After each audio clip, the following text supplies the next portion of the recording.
জিয়াউল আহসান রাষ্ট্রীয় নানা অপকর্মের হোতা হিসেবে পরিচিত দেশের মানুষের কাছে। মেজর জেনারেল পদ থেকে চাকরিচ্যুত এই সামরিক কর্মকর্তা 2009 সালেও ছিলেন মেজর পদমর্যাদায়। কিন্তু ওই বছর র্যাপিড অ্যাকশন ব্যাটালিয়ন র্যাবে যোগদানের পর খুলে যায় তার ভাগ্য। আওয়ামী লীগ সরকার ক্ষমতায় আসার 1 বছরের মাথায় 2009 সালে মেজর জিয়াউল আহসান নিয়োগ পান র্যাব 2 এর ভাইস ক্যাপ্টেন হিসেবে।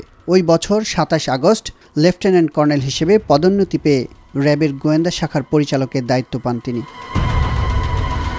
3 বছরের ব্যবধানে 2013 সালে ফের পদোন্নতি পেয়ে কর্নেল হন জিয়াউল আহসান।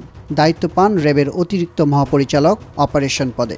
বিরোধী দল ও মতের বিরুদ্ধে তার আগ্রাসী ভাবের কারণে সরকার তাকে ফের পদোন্নতি দিয়ে ব্রিগেডিয়ার জেনারেল হিসেবে জাতীয় নিরাপত্তা গোয়েন্দা NSI এর ইন্টারনাল অ্যাফেয়ার্স পরিচালক হিসেবে নিয়োগ দেয়।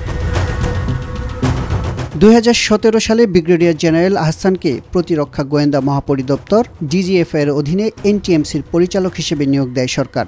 2022 সালের 21 জুলাই NTMCর মহাপরিচালক পদ তৈরি করে জিয়াউলকে মেজর জেনারেল হিসেবে পদোন্নতি দিয়ে ওই পদে বসানো হয়। ওই পদে থাকা অবস্থায় গত 6 আগস্ট তাকে চাকরিচ্যুত করা হয়। তথ্য ও যোগাযোগের ডেটা পর্যবেক্ষণ, সংগ্রহ ও রেকর্ড করার পাশাপাশি ইলেকট্রনিক যোগাযোগ যেমন ফোন কল, ইমেইল ও সোশ্যাল মিডিয়ার নজরদারি করে থাকে NTMC।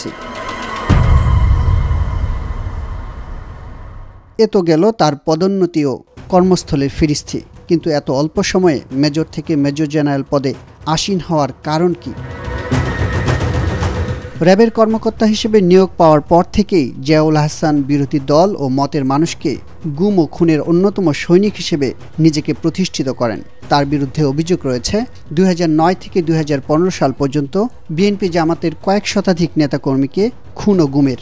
এই তালিকায় ইলিয়াস আলী, চৌধুরী আলম, সাজিদুল ইসলাম সহ একাধিক হাই প্রোফাইল নেতাও রয়েছেন। অভিযোগ আছে বিচার বহির্ভূত এসব হত্যাকাণ্ডের মিশন বাস্তবায়নের নেতৃত্বে ছিলেন তিনি। এছাড়া ব্যক্তিগত দ্বন্দ্বের কারণেও অনেককে ধরে নিয়ে নির্যাতন ও খুন করা হয়েছে। আর এসব আটক ব্যক্তিদের বড় অঙ্কের অর্থের বিনিময়ে ছেড়ে দেওয়ার অভিযোগও রয়েছে।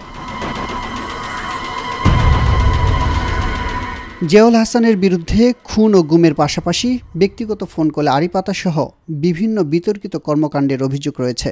NTMCতে দায়িত্ব পাওয়ার পর জিয়াউল আহসান বিরোধী দলীয় হাই প্রোফাইল নেতা সহ আইন শৃঙ্খলা বাহিনীর সদস্যদের ব্যক্তিগত ফোন আলাপ রেকর্ড করতেন এবং ব্যক্তিগত ফোন কল ফাঁস করে তা বিভিন্ন টেলিভিশনের মাধ্যমে প্রচার করার অভিযোগ রয়েছে তার বিরুদ্ধে। DGF এর অধীন NTMCতে কর্মরত অবস্থায় এসব করেছেন তিনি। কোটা